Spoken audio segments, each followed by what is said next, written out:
Alright, let's look at the homework 6, problem number 6. Right, so let's use the Cramer's rule to solve the system of linear equations here. Right, so first I'm going to create the matrix for the coefficients.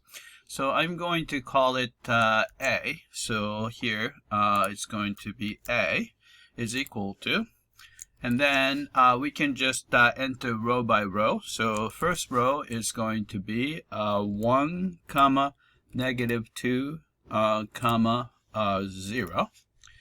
And the second row would be 5, comma, 0, comma, 1. And third row is 1, comma, 2, comma, negative 1. All right, so hit enter. All right, so this is a coefficient matrix. So I'm going to replace a first column by the right hand side.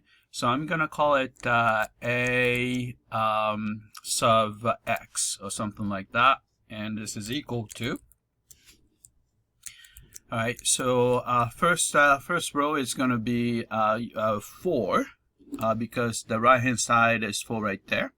Right, comma, negative 2, comma, 0.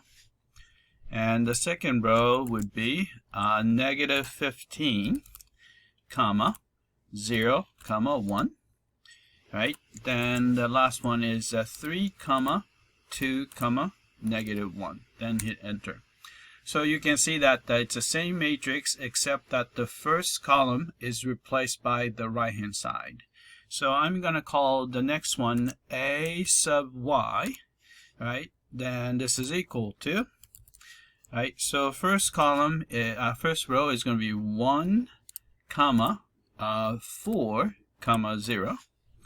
And next one is, let's see, 5, comma, and negative 15, comma, 1. And the third row would be 1, comma, 3, comma, negative 1. Then hit enter. All right, so you can see that the second column is replaced by 4, negative 15, 3. All right, in the third one, we're going to replace the third column by the right hand side.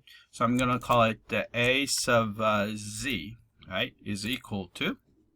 All right, then we have, so first row would be, right, 1, comma, negative 2, comma, 4.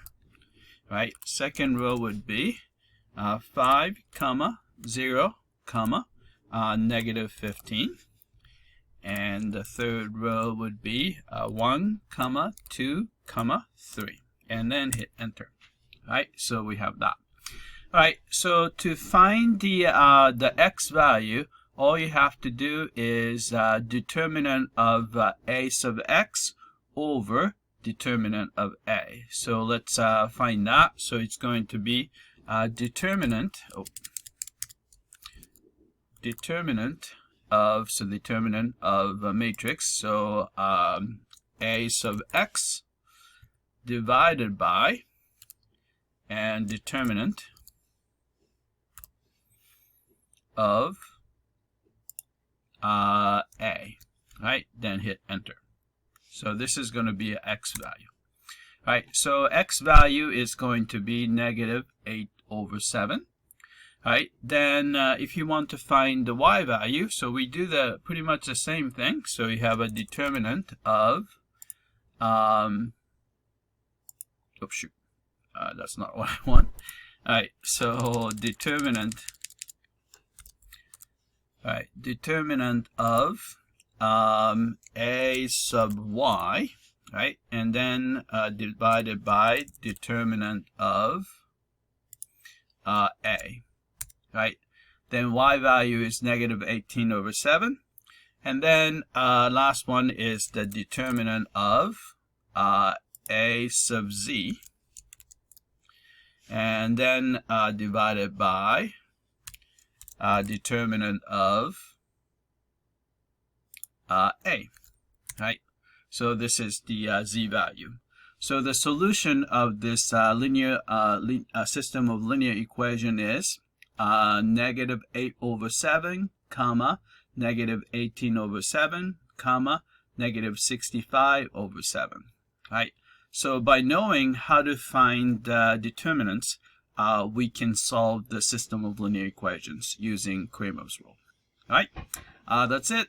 I hope that this was clear.